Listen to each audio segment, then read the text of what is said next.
నువ్వు నాకెప్పటికీ అమ్మవే. చాలా సంతోషం అమ్మా. మీవి ఉన్నతమైన కుటుంబాలు, అలాగే మీ మనసులు కూడా ఎంతో పెద్దవి. అమ్మ వర్ష, నిన్నొకటి అడగొచ్చా?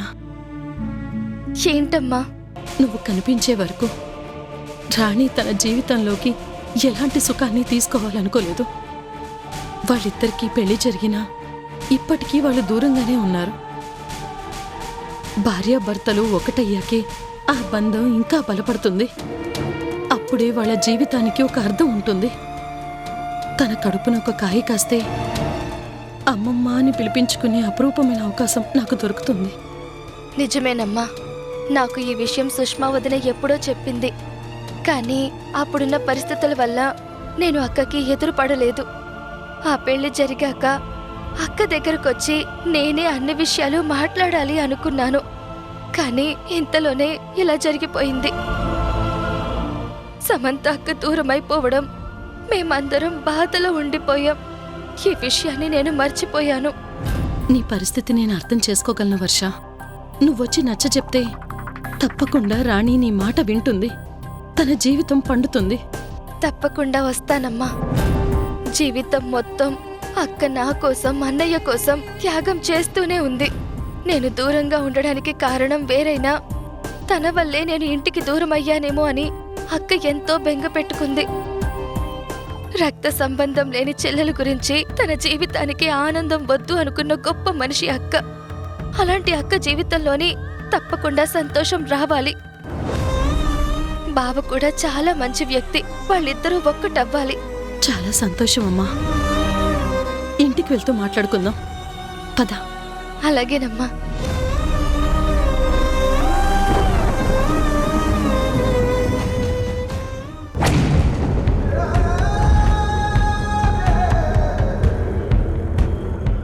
అక్కడ రాణి అక్క జీవితంలోకి నువ్వు సంతోషాన్ని తీసుకురా. నీ జీవితంలోకి వంశీ వచ్చిన రోజే నేను సంతోషిస్తాను వర్ష. నా కోరికని మన్నించు స్వామి. నేను ఎన్ని తప్పులు చేసినా ఇప్పుడు నా చెల్లెలి జీవితం బాగుండాలనే కోరుకుంటున్నాను. నా కోరిక మాత్రం మన్నించు.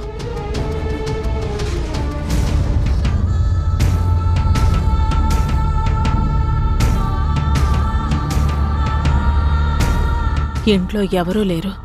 నీతో మాట్లాడటానికి ఇదే సరైన సమయం.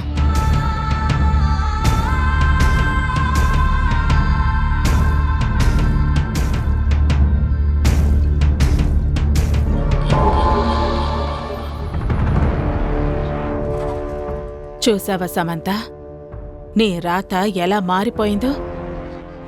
నీ జీవితాన్ని నా చెప్పు చేతుల్లో పెట్టుకుని నేననుకున్నది చెయ్యాలి అనుకున్నాను. కాని తొండ ముదిరి ఊసరి వల్ల అయినట్టు రాను రాను నువ్వు కూడా నా చెయ్యి దాటిపోతున్నా. ఇప్పుడు వర్ష, వంశీ ఇలా అందరూ ఇంటికొచ్చేశారు. మీరందరూ ఏ రోజుకైనా ఒక్కటైపోతారని నాకు ముందే అర్థమైంది. అందుకే ముందుగా నిన్ను పైకి పంపించాను. అదే రోజు నీ చెల్లెల్ని కూడా నీకు సహాయంగా పంపించాలి అనుకున్నాను. కానీ జస్ట్ మిస్ అయింది. పర్వాలేదులే, తొందరలోనే నీ చెల్లిని కూడా నీ దగ్గరకు పంపించేస్తాను. మనవరాళ్లు పోయిన బెంగతో మీ నాని, తాతీలు కూడా కాలం చేస్తారు. అలా నా చేతికి మట్టంటకుండా ఈ ఇంట్లో ఉన్న వాళ్ళందరి ఫోటోలకి దండలు పడతాయి. తర్వాత ఈ ఆస్తి మొత్తం నాదే. ఇన్నేళ్ల నా కల నెరవేరే రోజు నా కళ్ల ముందు కనపడుతోంది. నీ గురించి అందరూ బాధపడుతున్నారు. కాని జరగబోయేదేంటో నాకు తెలుసు కాబట్టి నేనొక్కదాన్నే ఆనందంగా ఉన్నాను. ఎందుకంటే నా మీద కురవబోయే డబ్బుల వర్షాన్ని తలుచుకుంటేనే నా ఒళ్ళు ఉప్పొంగిపోతోంది.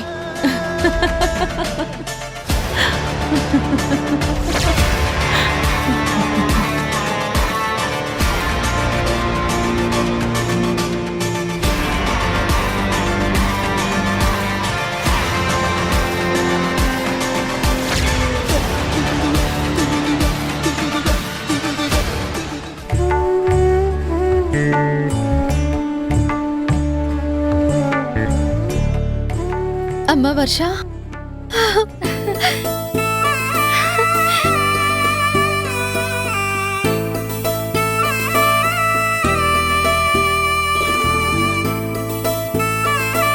వర్ష, మీ ఇంట్లో నువ్వు సంతోషంగానే ఉన్నావుగా? ఈ ఇల్లు ఆ ఇల్లు కూడా నా ఇల్లే అక్క. అది నేను పుట్టినిల్లు అయితే ఇది నాకు ప్రేమను పంచిన ఇల్లు. అమ్మ లేని నాకు అమ్మని చూపించిన ఇల్లు.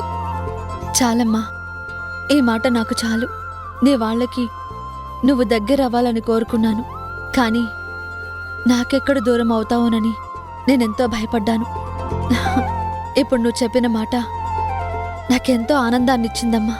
అక్క, ఎప్పుడూ మా ఆనందం గురించి ఆలోచిస్తున్నావు, మరి నీ ఆనందం గురించి నువ్వు ఆలోచించవా? నువ్వు గోపి నా కళ్ళ ముందున్నారు. అమ్మ నా దగ్గరే ఉంది. నన్ను అభిమానించిన భర్త, అత్తయ్య, మావయ్య అందరూ నాతోనే ఉన్నారు. ఇంకా నా ఆనందానికి లోటేముందమ్మా? అక్క, మేమంతా నీ చుట్టూ ఉన్నా నీ జీవితం నీ చేతుల్లో ఉండాలి. మీ ఇద్దరికీ పెళ్లి జరిగింది, కానీ మీరు ఇప్పటికీ దూరంగానే ఉంటున్నారు. నా గురించి ఆలోచించి నువ్వే నిర్ణయం తీసుకున్నావు. కానీ బావ కూడా దానికి ఒప్పుకోవడానికి ఎంత గొప్ప మనసుండాలి కదా. ఇప్పుడు అన్ని సమస్యలు సర్దుకున్నాయి, నేను కూడా వచ్చేసాను కదా. ఇంక మీ జీవితం పండాలక్క. మీరిద్దరూ ఒక్కటవ్వాలి. ఆ, ఇప్పుడు ఆ విషయాలన్నీ ఎందుకమ్మా? ఇంకా నీ పెళ్ళవ్వాలి కదా, అప్పుడు చూద్దాంలే. లేదక్కా, నా పెళ్ళంటావా, దానికి ఇంకా చాలా సమయం ఉంది. కానీ పెళ్ళైన మీరిలా ఒంటరిగా ఉండడం మంచిది కాదక్కా. నువ్వింకేం మాట్లాడకూడదు. నువ్వు కాదు అంటే నా మీదొట్టే. అది కాదమ్మా. అమ్మా రాణి, వర్ష చెప్పింది మంచి మాటే. తను కనిపించే వరకు నీ జీవితానికి నువ్వే ఒక అడ్డుకట్ట వేసుకున్నావు. ఇప్పుడు తనొచ్చేసింది కదా, ఇంకా మీరిద్దరూ ఒంటరిగా ఎందుకమ్మా? నువ్వు నా కొడుకు ఒకటవ్వాలి, నీ కడుపు పండాలి, నా వంశాంకురం రావాలి, నా ఇంటి పేరు నిలబడాలి. నిన్ను అమ్మ అని పిలిచే బిడ్డలు ఈ ఇంట్లో తిరగాలి అన్న మా కోరిక కూడా ఉంటుంది కదా, దాన్ని నువ్వు కాదనుకో. ఇంకా ఏం ఆలోచిస్తున్నావు రాణి? వర్ష కూడా నీ గురించే చెప్తోంది. మేమందరం కూడా ఆ శుభవార్త కోసమే ఎదురు చూస్తున్నాం. ఇంకా ఆలస్యం చెయ్యొద్దమ్మా. దయచేసి మా మాట విను. అమ్మా, అక్క ఇంకేమీ మాట్లాడదు, కానీ మంచి ముహూర్తం చూడండి. అనుకున్నట్టుగానే ఆ శుభకార్యం జరిపించేద్దాం.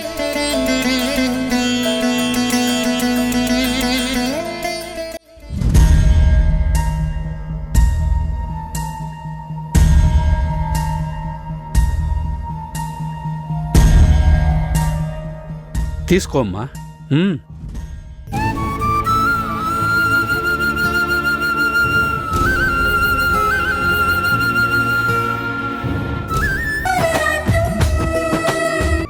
సమంత ఆవేశమే తన ప్రాణాలు తీస్తుందని మేం కూడా ఊహించలేకపోయాంరా.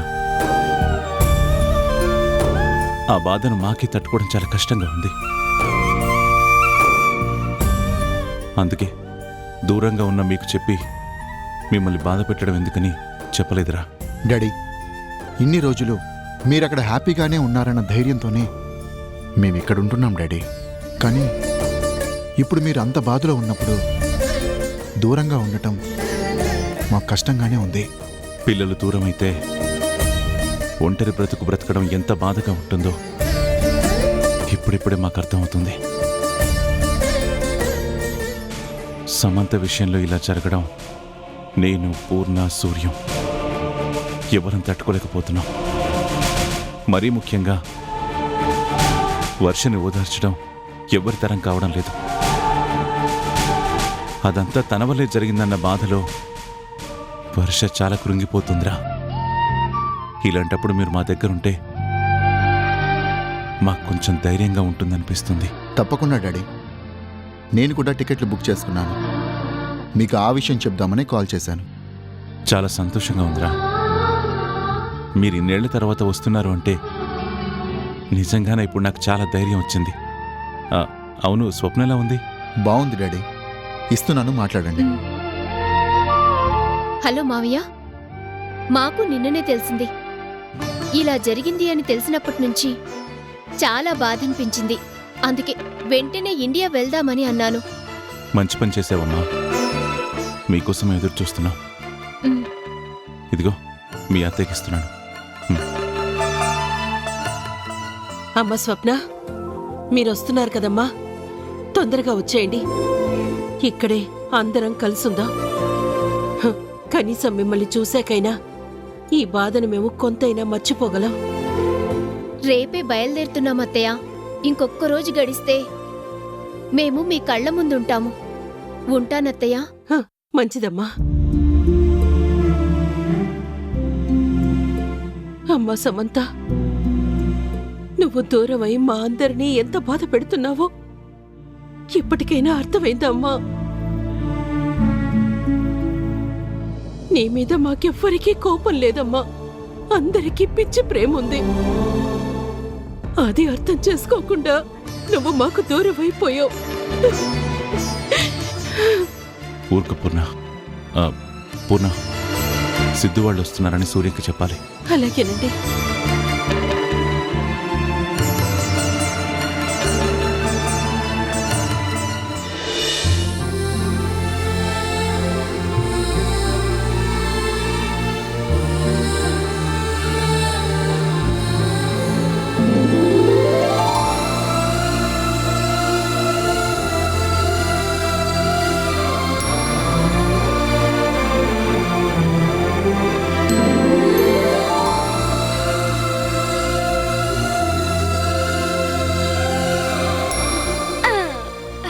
చూసారా అత్తయ్య, మా అక్క ఎంత అందంగా ఉందో. బంగారు బొమ్మలా ఉంది కదా. నా కోడలు మనిషిగానే కాదు, మనసు కూడా చాలా అందంగా ఉంటుంది కాబట్టే నా కొడుకు ఏరుకోరి మరీ పెళ్లి చేసుకున్నాడు. మా అక్క బావ ఇద్దరూ మేడ్ ఫర్ ఈచ్ అదర్ లాగా ఉంటారు. నువ్వు నా గురించి చెప్పడం కాదు, నీ జీవితం గురించి కూడా నువ్వు ఆలోచించాలి. నిన్ను నేను ఇలా ముస్తాబు చేసే రోజు తొందరలోనే రావాలి. ముహూర్తానికి సమయమైంది. అమ్మరాణి, పద.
కూర్చో.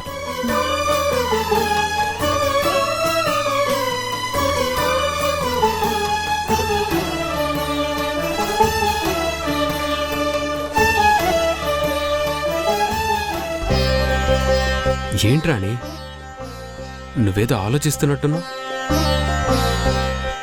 నీకిష్టం లేకపోతే చెప్పు. వాళ్ళ గురించి ఒప్పుకున్నాను, కానీ నీకిష్టం లేకుండా నేనే పని చేయను. నేను నా గురించి ఆలోచించడానికి ఏముంటుంది?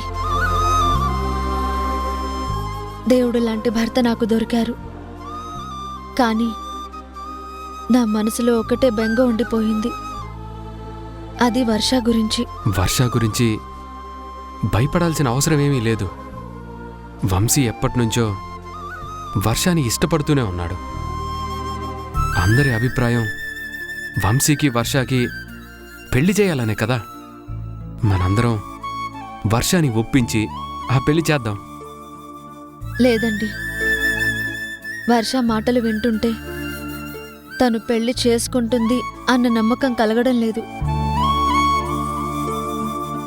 సమంత చచ్చిపోయింది అన్న బాధలోంచి తనింకా బయటికి రాలేకపోతుంది. సమంతకిచ్చిన మాట ఎప్పటికీ అలాగే ఉంటుందని ఇప్పుడే వర్ష చెప్పింది. సమంత అలా చనిపోవడం అందరికీ బాధగానే ఉంది. తను ఎలాంటి మనిషి అయినా సరే మనకి దూరం అయిపోయింది అంటే ఆ బాధ తప్పకుండా ఉంటుంది. కానీ ఒక్కటి ఆలోచించరాని, సమంత ఎంత కోరుకున్నా వంశీ సమంత దగ్గరికి వెళ్ళలేదు కదా. వర్షాకి దూరం అవ్వడానికి ఒప్పుకున్నాడేమో కానీ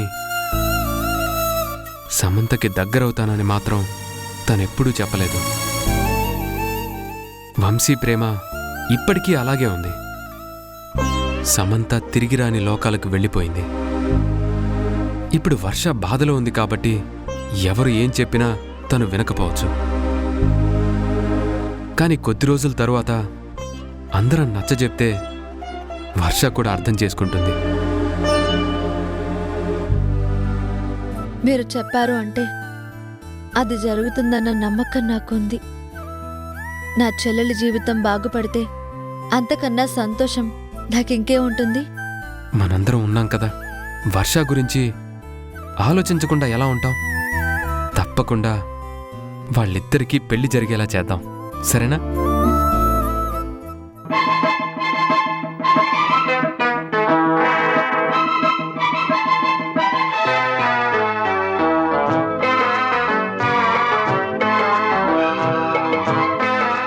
తాగురాణి. ముందు మీరు తాగండి. సలీల వేళ రాయబార వేళ మాటే మౌనమై మాయ జయనేల రాసలీల వేళ రాయబార వేళ.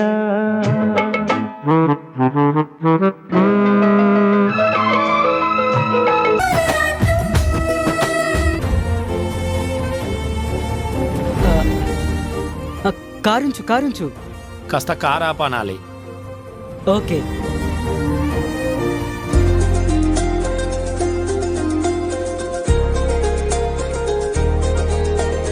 హే బ్రో, స్టాప్ స్టాప్ స్టాప్.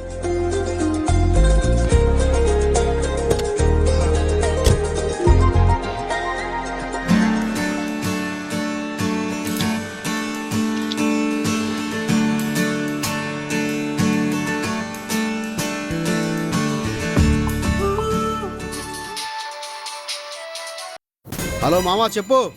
మావా ఎక్కడున్నావురా? సారా కొట్టుకు వెళ్తున్నాను రా. మంచి గిరాకీ తగిలింది మావా, మన ప్లేస్కి వచ్చేసాయి. అలాగే వస్తున్నా. నువ్వు వేసిన వేషం ఏంటి? Anjaneya Swami. Hanuman. Very nice. Take this. Ram Sitaram, Ram Sitaram, Ram Sitaram.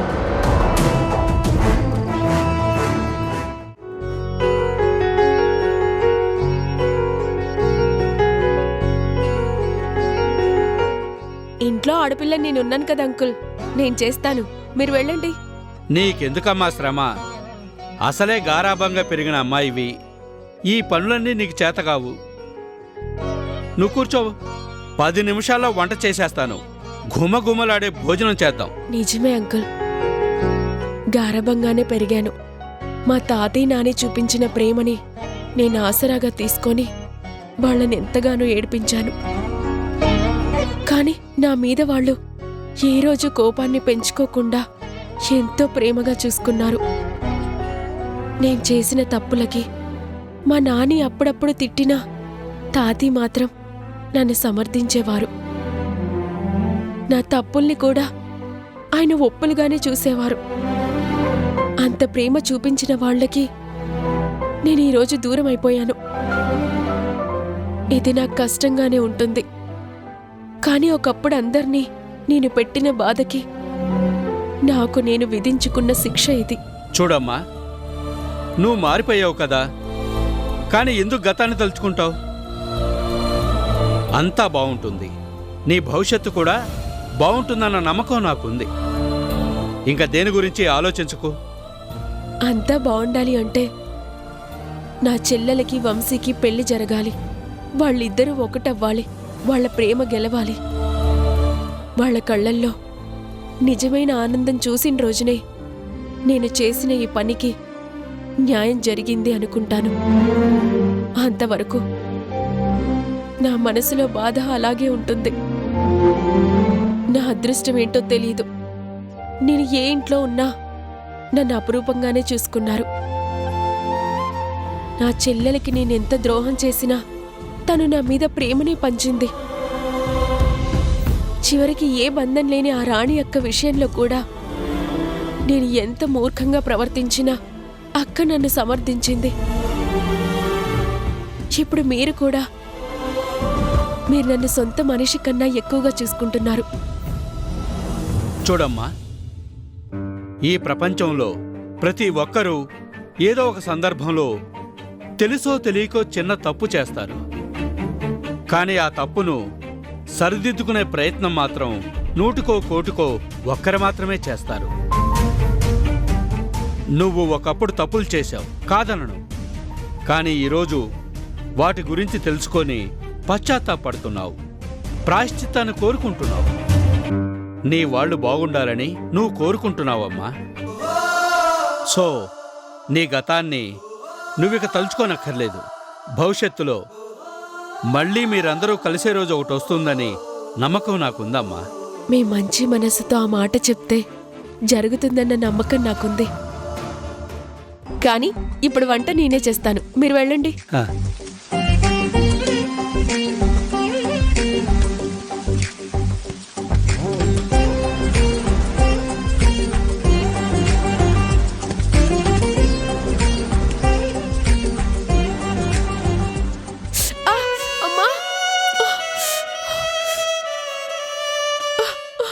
అయ్యయ్యో, నేను చెప్తూనే ఉన్నాను కదమ్మా, ఉండు.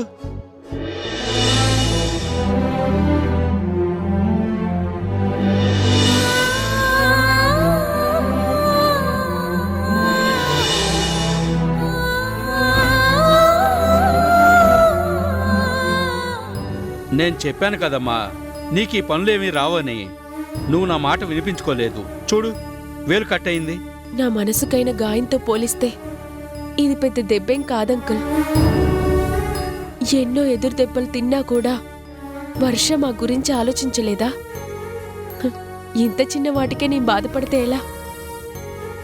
గాయం అయితేనే కదా జీవితం విలువేంటో తెలిసేది. పర్వాలేదు, నేను వంట చేస్తాను. వద్దమ్మా, ఒంటరినైపోయిన నాకు ఒక కూతురులా ఇంటికొచ్చావు. నువ్వు వచ్చాకే నా జీవితంలో ఏదో ఒక కొత్త సంతోషం వచ్చింది. ఇది నాకు చాలు. నువ్విక్కడున్నంతకాలం నిన్ను మహారాణిలా చూసుకుంటాను. నువ్వు అలా కూర్చో, నేనే వంట చేస్తాను. పదమ్మా, వెళ్ళు, కూర్చో.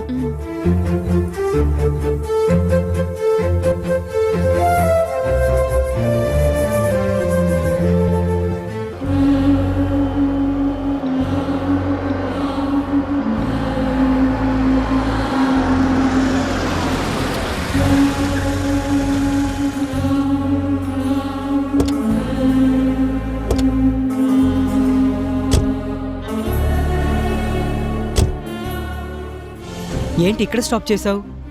ఇక్కడ ఫోటోలు తీయడానికి ఏమీ లేదు కదా. నీకు photo తీయనా?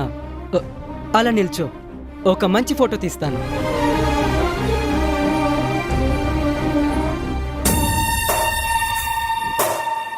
Hey bro, who are you? Photo తీస్తుంటే అడ్డుగా వచ్చావు, పక్కకు తప్పుకో. నేను తప్పుకోవడానికి రాలేదు, నీ దగ్గర ఉన్నవన్నీ పట్టుకుపోవడానికి వచ్చాను. వాట్? Are you thief? అదేందో నాకు తెలియదు. నీ దగ్గర ఉన్నవన్నీ ఇచ్చేసాయి. అరే ఫూల్, నా దగ్గరున్నవి దొంగతనానికి వచ్చావా? I will kill you. ఏమనుకుంటున్నావు? చూడాడు ఎలా మాట్లాడుతున్నాడు.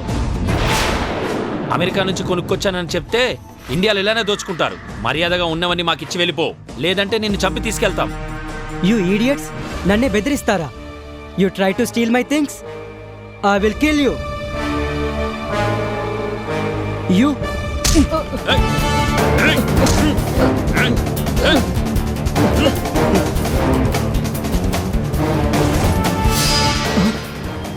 మర్యాదగా అడిగితే నువ్వెందుకు ఇస్తావురా? వారం నుంచి వచ్చావు కదా, పొగరు బాగానే ఉంటుంది. నిన్ను ఇక్కడే చంపేసి మొత్తం పట్టుకెళ్ళిపోతాం. నువ్వేమయ్యావో కూడా ఎవ్వరికీ తెలియదు. వద్దు వద్దు, no no no no no, వద్దు. అడగ్గానే ఇచ్చేసుంటే ఇంత సమస్య వచ్చేది కాదు కదా. నా తెలుగు కరెక్ట్ చేస్తుంటే నువ్వు గుడ్ మ్యాన్ అనుకున్నాను, but you're a bad man. నిన్ను వదలను.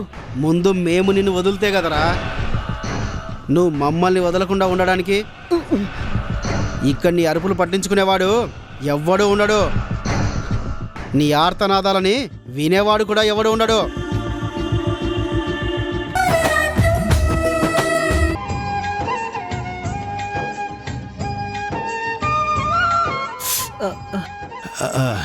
అయిపోయింది బాబు, తగ్గిపోతుందిలే.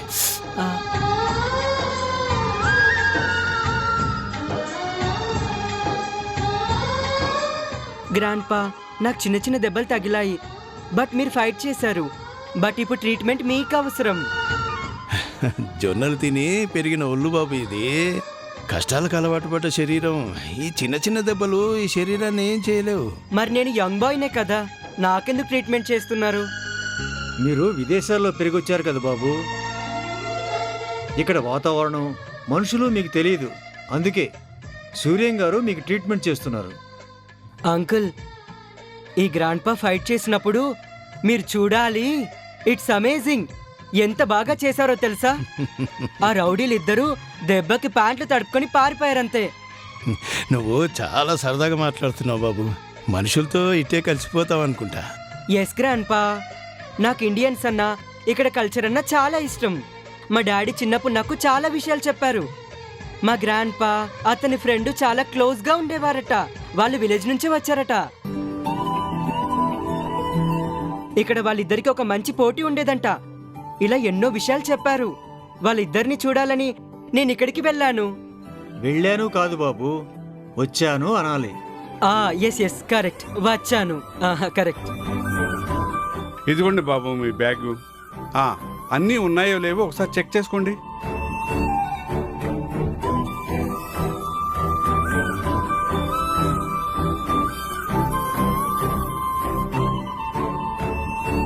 వావ్, ఇదే అమెరికాలో అయితే మేం కంప్లైంట్ ఇవ్వాలి, పోలీసులు వెళ్ళి పట్టుకు రావాలి, మొత్తం రికవరీ చేయాలి. బట్ ఇక్కడ నో పోలీస్, మొత్తం మీరే సెట్ చేశారు. Real you are great. అది నా గొప్పతనం కాదు బాబు, సూర్యం గారిది. ఈయన నెట్వర్క్ అలాంటిది. ఈయన తలుచుకుంటే జరగని పని ఉంటూ ఏమీ ఉండదు. అందుకే ఆ దొంగల్ని పట్టుకొని వాళ్ళని పోలీసులకు అప్పగించాం. మీ బ్యాగ్ తీసుకొచ్చాను. చాలా thanks. Thank you so much. మరి నేను పోతాను. తప్పు బాబు, పోతాను అని కాదు, వెళ్ళొస్తాను అనాలి. ఓ, ఇంతకీ నువ్వు ఎవరింటికి వెళ్ళాలి బాబు? మా గ్రాండ్ ఫాదర్ ఈ సిటీలో పెద్ద బిజినెస్ మ్యాన్. కాకపోతే నేను ఎప్పుడు ఆయన వీడియో కాల్లో తప్ప డైరెక్ట్ గా చూడలేదు. ఇప్పుడు ఇండియాకి వచ్చి ఈ రోజే ఆయన్ని చూద్దాం అనుకున్నాను. అందుకే వాళ్ళని ఎవరిని ఎయిర్పోర్ట్ కి రావద్దన్నాను. నేనే వాళ్ళకి సర్ప్రైజ్ ఇద్దాం అనుకున్నాను. బట్ ఇలా జరిగింది. ఇప్పుడు నేను వెళ్ళి సర్ప్రైజ్ ఇవ్వాలి. మీ గ్రాండ్ ఫాదర్ ఎవరు బాబు? శంకర్ ప్రసాద్. ఏంటి, నువ్వు శంకర్ ప్రసాద్ గారి మనవడవా? ఏంటి, మా గ్రాండ్ ఫాదర్ మీకు తెలుసా? మీ తాతయ్య గొప్ప వ్యక్తి కదా, ఇక్కడ తెలియని వాళ్ళంటూ ఉండరు. మీ తాతయ్య పేరు చెప్తే అందరూ గుర్తుపట్టేస్తారు. కానీ మా తాతయ్యకి మీరు తెలియాలి కదా. పదండి, నేను మిమ్మల్ని తీసుకెళ్ళి మా తాతయ్యకి పంచుతాను.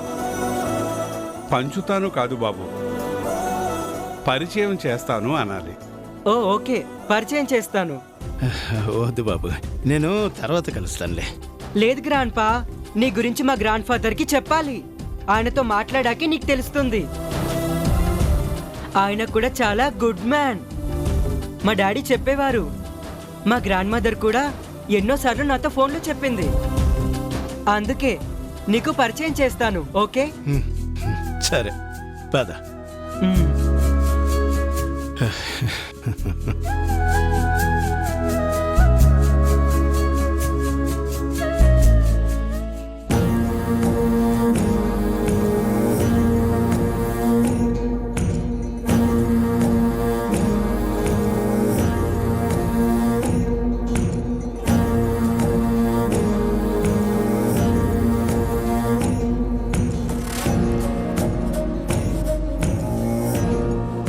వాడు ఎయిర్పోర్ట్కి రావద్దు అంటే మీరు వెళ్ళటం మానేయడమేనా? పుట్టాక ఇన్నేళ్లకి ఈ దేశం వచ్చాడు, ఇంతవరకు ఇంటికి రాలేదు అంటే భయంగానే ఉంటుంది కదా. వాడేం చిన్నపిల్లాడు కాదు కదా తప్పిపోతాడు అనుకోవడానికి. సిటీకి ఫస్ట్ టైం వచ్చాడు కాబట్టి అలా చూసుకుంటూ వస్తున్నాడేమో. అలా ఎందుకు అనుకోకూడదు? నేను అదే చెప్పానండి, వీళ్ళే వినిపించుకోవడం లేదు. లేదమ్మా, వాడి ఫోన్ కలవడం లేదు. నేను వాడి ఫ్రెండ్కి ఫోన్ కూడా చేశాను. ఎయిర్పోర్ట్లో దిగ్గానే వాడే ఫోన్ చేసి బయటకు వచ్చానని చెప్పి ఫోన్ పెట్టేశాడు.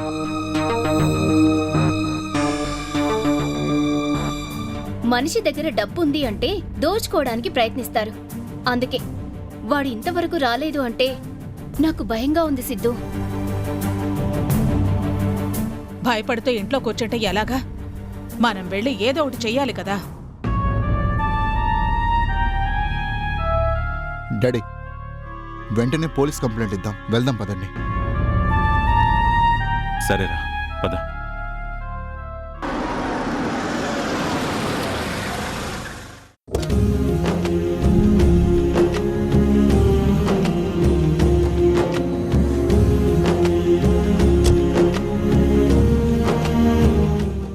రా బాబు.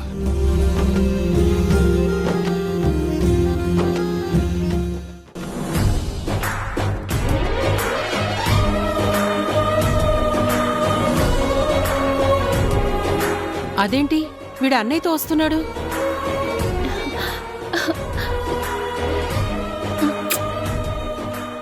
ఇంతవరకు ఏమైపోయావు నాన్నా? నీ ఫోన్ కూడా కలవడం లేదేంటి? నువ్వు రాలేదని మేమందరం ఎంత టెన్షన్ పడ్డామో తెలుసా?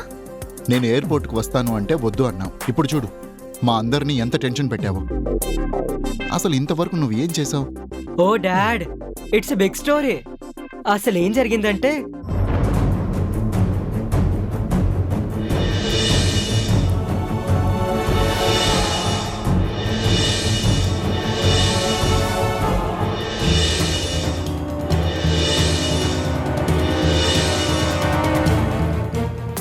ఈ ఓల్డ్ మ్యానే నన్ను కాపాడారు. సమయానికి ఈయనే రాకపోయి ఉంటే నిజంగానే మీరు టెన్షన్ పడేవారు. థ్యాంక్స్ రా. నో గ్రాండ్ పా, ఓన్లీ థ్యాంక్స్ చెప్తే సరిపోదు. ఈ గ్రాండ్ పాకి నువ్వు బాగా డబ్బులు ఇవ్వాలి. ఈయనకు ఒక ఆశ్రమం ఉంది, అక్కడ ఎంతో మందికి సర్వీస్ చేస్తున్నారు. మనకి ఇంత హెల్ప్ చేసిన ఇతనికి నువ్వు కూడా హెల్ప్ చేయాలి.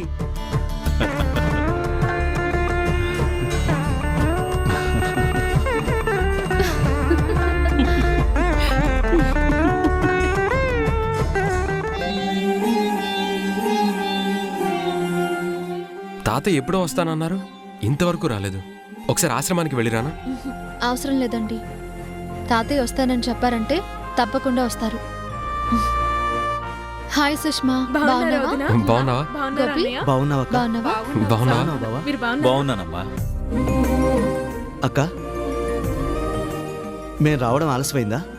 లేదు గోపి, మీరు సమయానికే వచ్చారు. కానీ తాతయ్య రాలేదు. తాతయ్య కోసమే చూస్తున్నాను. అదేంటక్క, తాతయ్య టైం చెప్పారంటే ఆ టైంకి కరెక్ట్గా ఉంటారు కదా, మరి ఇంకా రాకపోవడం ఏంటి? ఒకవేళ దారిలో కారు ఏమైనా ట్రబుల్ ఇచ్చిందేమో. ఫోన్ చేస్తానుండు.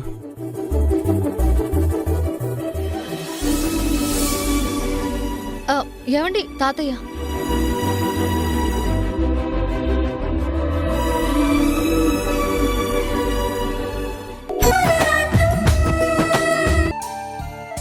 నాకు జన్మనిచ్చింది నా తండ్రి దేవరాజు. నా జీవితానికి మార్గం చూపించింది మీరు. అందుకే సూర్యదేవరాజ్ చారిటబుల్ ట్రస్ట్ అని ఆ ట్రస్ట్కి పేరు పెడుతున్నాను. దానికి చైర్పర్సన్గా సుష్మాని నియమిస్తున్నాను.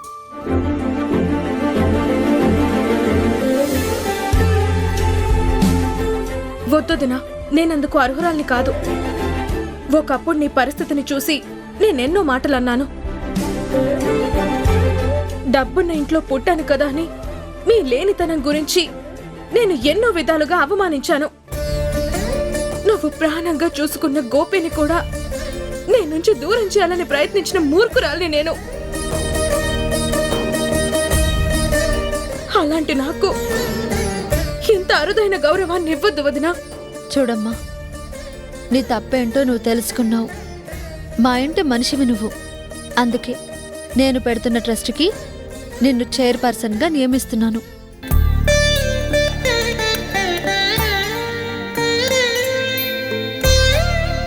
రాణి మనసే అంతమ్మా. తనని ఎవరైతే అవమానించారో వాళ్ళు చేసిన తప్పేంటో వాళ్లే తెలుసుకునేలా చేస్తుంది. అది తెలిసాక వాళ్లకొక పెద్ద బాధ్యతను అప్పగిస్తుంది. తన వాళ్ళందరూ తన కళ్ళ ముందే సంతోషంగా ఉండాలని కోరుకుంటుంది. అందుకే ఒకప్పుడు తనని కోడలుగా అంగీకరించిన నేనే ఇప్పుడు నా కూతురి కన్నా ఎక్కువగా చూసుకుంటున్నాను. తానేం చేసినా అందులో మంచుంటుందమ్మా. బావా, నువ్వైనా అక్కకి చెప్పు. ఇదంతా అక్కే చూసుకోవచ్చు కదా. మనమంతా వెనకాలండి నడిపిస్తాం కదా. నా భార్య ఏ నిర్ణయం తీసుకున్నా అందులో ఖచ్చితంగా ఒక పరమార్థం ఉంటుంది. తన మాట నేను కాదను. ఎవ్వరూ కాదనొద్దు. తాతయ్య, మీరేమంటారు? ఏం మాట్లాడాలో నాకు అర్థం కావడం లేదమ్మా. పేదరికంలో ఉన్న వాళ్ళకి డబ్బు వస్తే బాగుండు అనుకుంటారు. ఆ డబ్బు వచ్చాక ఇది ఎప్పటికీ మన దగ్గర ఉండాలనుకుంటారు. కానీ నువ్వు ఎంత పేదరికాన్ని చూసినా నీకు ఆ డబ్బు మీద వ్యామోహం లేదమ్మా. నువ్వు 10 మందికి సాయం చేయాలన్నా ఓ మంచి ఆలోచనతో ఉన్నావమ్మా. చాలా సంతోషంగా ఉంది తల్లి. అదే గొప్ప విషయం అనుకుంటే నువ్వు సుష్మాని చైర్పర్సన్ చేయాలని నిర్ణయించుకున్నావు. చాలా సంతోషం తల్లి. దీనికి నిన్ను అభినందిస్తున్నాను. నాకు చదువు లేదు తాతయ్య. ప్రపంచాన్ని చదివాను కానీ ఆ లెక్కలవి నాకు తెలియదు. అదే సుష్మా అయితే బాగా చదువుకుంది. పైగా తమ్ముడు కలెక్టర్ కాబట్టి ఎవరికి సాయం కావాలో దానికి అర్హత ఎవరు అన్నది వాళ్ళిద్దరూ చూసుకోగలుగుతారు. అలా నిజంగా అవసరమైన వాళ్ళకి నా ట్రస్ట్ ద్వారా సాయం అందుతుంది. కాబట్టి ఈ బాధ్యత సుష్మాకి అప్పచెప్తున్నాను. తమ్ముడు, నువ్వు మాత్రం కాదనకూడదు. అక్క, ఏ వ్యక్తికైనా అమ్మాయి అదృష్టం అంటారు. నేనింకా ఎక్కువ అదృష్టవంతుణ్ణేమో. నాకు 2 అమ్మలున్నారు. ఒకరు నాకు జన్మనిచ్చిన తల్లి అయితే ఇంకొకరు ఆ జన్మకి అర్థం చూపించిన తల్లి. నిన్ను అక్క అని పిలిచినా నాకెప్పుడూ అమ్మలానే కనిపిస్తావు. అమ్మ మాటనే నేనెప్పుడూ కాదన్నా. ఏవండి, ఆ పేపర్స్ ఇవ్వండి. అమ్మ సుష్మా, ఇలారా.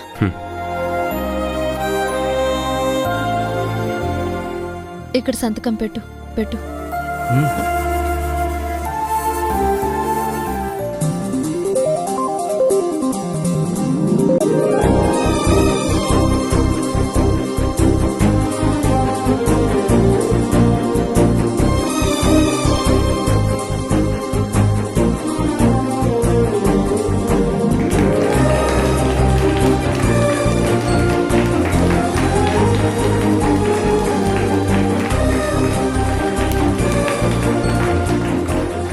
అన్నయ్య గారు, తీసుకోండి.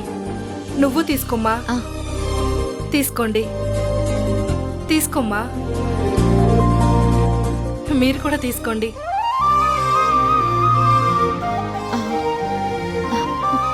తమ్ముడు,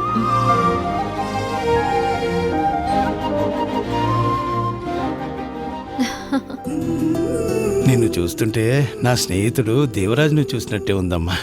తను కూడా అంతే. ఎవరికే కష్టం వచ్చినా తను ముందుండి సాయం చేయాలనుకునేవాడు. ఇప్పుడు నువ్వు కూడా అలాగే ఉన్నావు.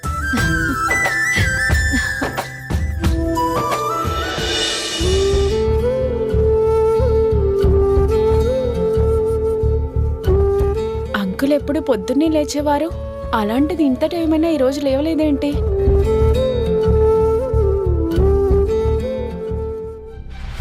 అంకుల్, టైం 8:30 దాటుతోంది, లేవండి అంకుల్.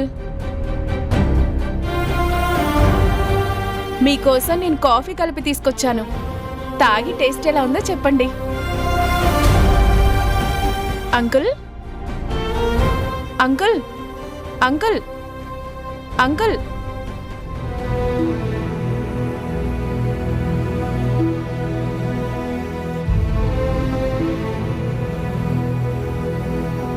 అంకుల్, లేవండి. ఏంటి అంకుల్, ఒళ్ళంతా ఇంత వేడిగా ఉంది? జ్వరం వచ్చిందా? అయ్యో, నాకు తెలియలేదే. పర్వాలేదమ్మా, చలికాలం కదా, ఇదంతా సహజమే. నువ్వేం భయపడకు. కాస్త ఓపికొచ్చాక బయటికి వెళ్ళి టాబ్లెట్స్ తెచ్చుకుంటాను. మీకింత జ్వరంగా ఉంటే మీరు బయటికి వెళ్తారా? ఉండండి, నేనే వెళ్ళి తీసుకొస్తాను. వద్దమ్మా, నీకెందుకు అనవసరమైన శ్రమ, నేను వెళ్తానులే. లేదంకుల్, నేను వెళ్తాను. మీరు ఈ కాఫీ తాగుతూ ఉండండి. ఇప్పుడే వెళ్ళి నేను టాబ్లెట్ తీసుకొస్తాను.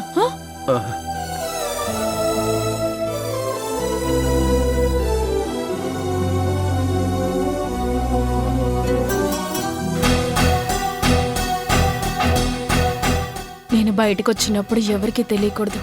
నేను బ్రతికే ఉన్నానని ఏ చిన్న క్లూ దొరికినా వర్ష వచ్చి నన్ను ఇంటికి తీసుకువెళ్ళిపోతుంది. నేను ఆ ఇంటికి వెళ్ళాను అంటే వంశీ, వర్ష ఎప్పటికీ ఒకటి కారు. వాళ్ళ పెళ్లి జరిగి వాళ్ళొకటైన తర్వాతే నేను బ్రతికున్నానన్న నిజం ప్రపంచానికి తెలియాలి.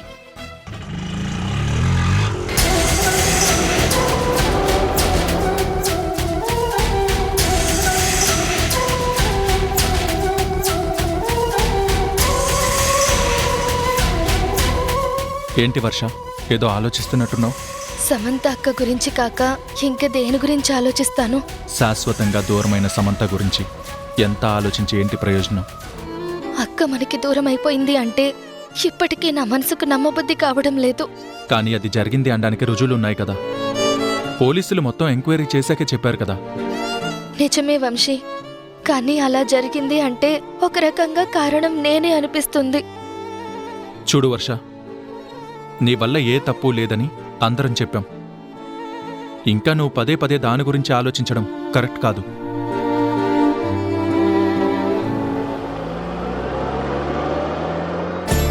వర్ష మూడు ఎలాగైనా మార్చాలి. వర్ష, నీకు గుర్తుందా అసలు నువ్వు నా కాలేజీలో ఎలా పరిచయం అయ్యావో ఒకసారి తలుచుకో.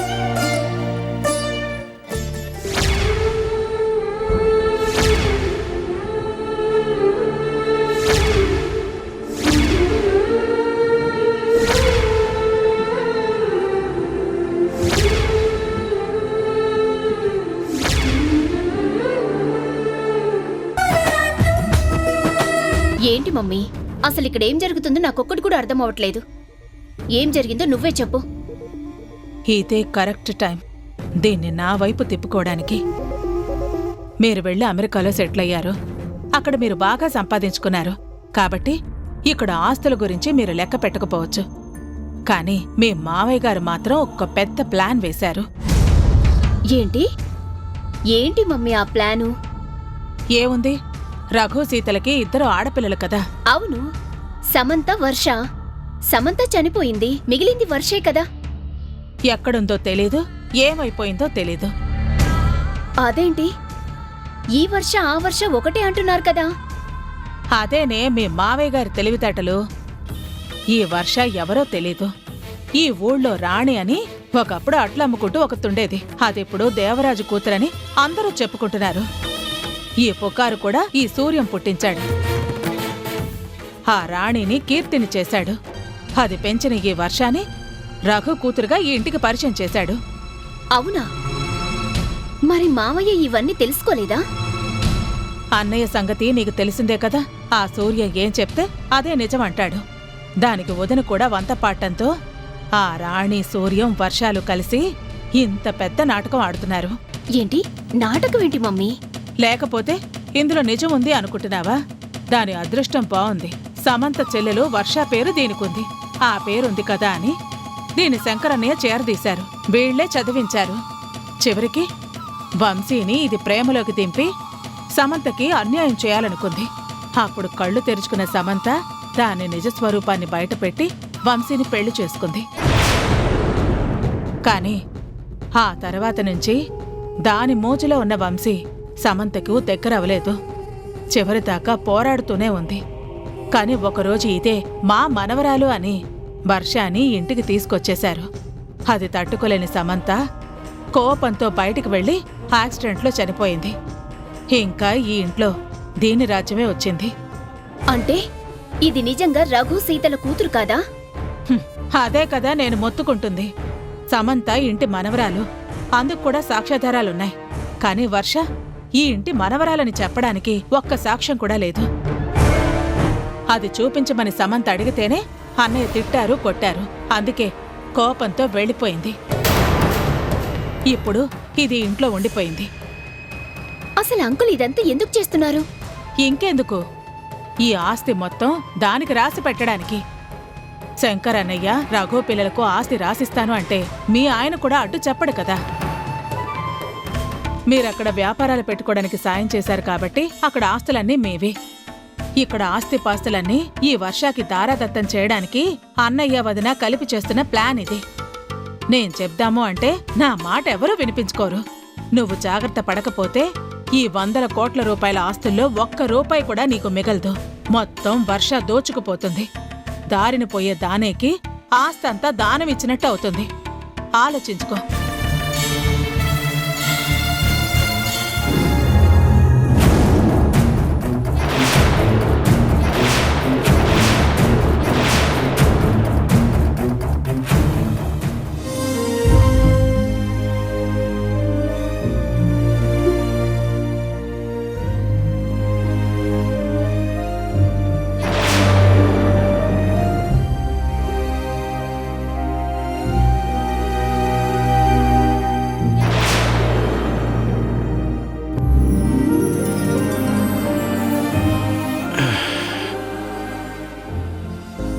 సూర్యం గారు, మీరు రోజు శంకర్ గారింటికి వెళుతున్నారు కదా, ఇప్పుడు వాళ్ళింట్లో పరిస్థితులు అవి బాగున్నట్టేగా? శంకర్ బయటపడకపోయినా సమంత దూరమైందన్న బాధ వాళ్ళలో చాలా ఉంది. అది ఎలా తీర్చాలో నాకు అర్థం కావడం లేదు. నిజమే సార్, ఆయన సమంతని ఎంత ముద్దుగా పెంచారో అందరికీ తెలుసు కదా. ఆ మనవరాలు కోరుకుందనే కదా వంశీని వర్ష కాదని సమంతకిచ్చి పెళ్లి చేశారు. అంతలా కళల్లో పెట్టుకుని పెంచుకున్న మనవరాలు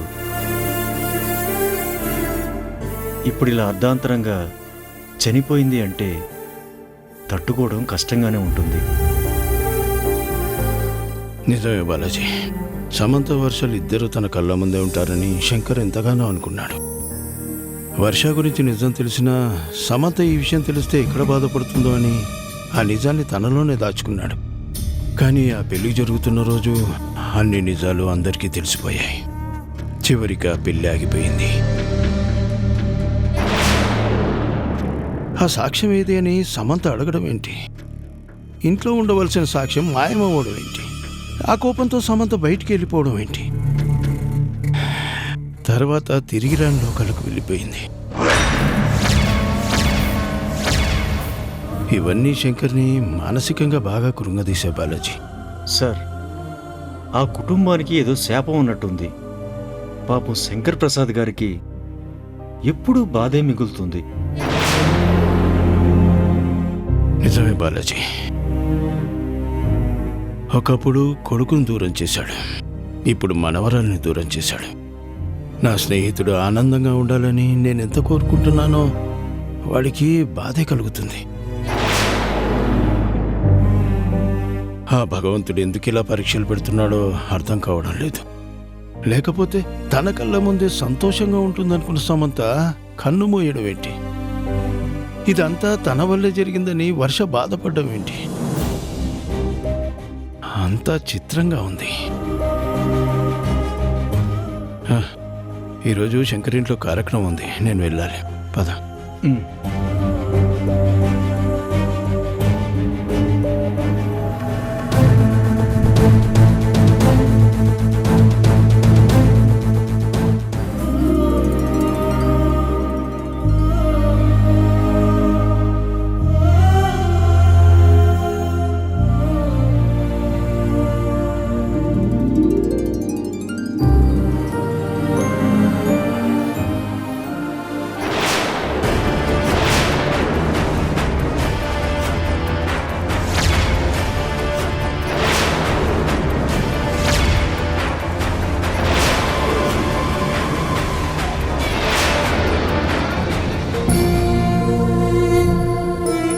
అమ్మా సమంత, నువ్వు మా అందరికీ దూరమై నేటికి 12 రోజులైంది. ఈ రోజు నీ పెద్ద కర్మని జరిపిస్తున్నాం, కానీ ఇదెంత బాధగా ఉందో అనుభవిస్తున్నా మాకు తెలుసు. నువ్వు లేని లోటు మేము ఎప్పటికీ మర్చిపోలేము. చెట్లు మీ కుటుంబ సభ్యులు. నేను బ్రతికున్నప్పుడే కాదు, చనిపోయి కూడా మిమ్మల్ని అందరినీ ఏడిపిస్తున్నాను. నా వల్ల ఎవ్వరికి ఎప్పుడూ మనశ్శాంతి లేదు. నాలాంటి దాని గురించి మీరందరూ ఇంతలా అభిమానాన్ని చూపిస్తున్నారు. నేను చేసిన ద్రోహాన్ని కూడా మీరు మర్చిపోయారు. ఏం చేసి నేను మీ అందరి రుణం తీర్చుకోగలను?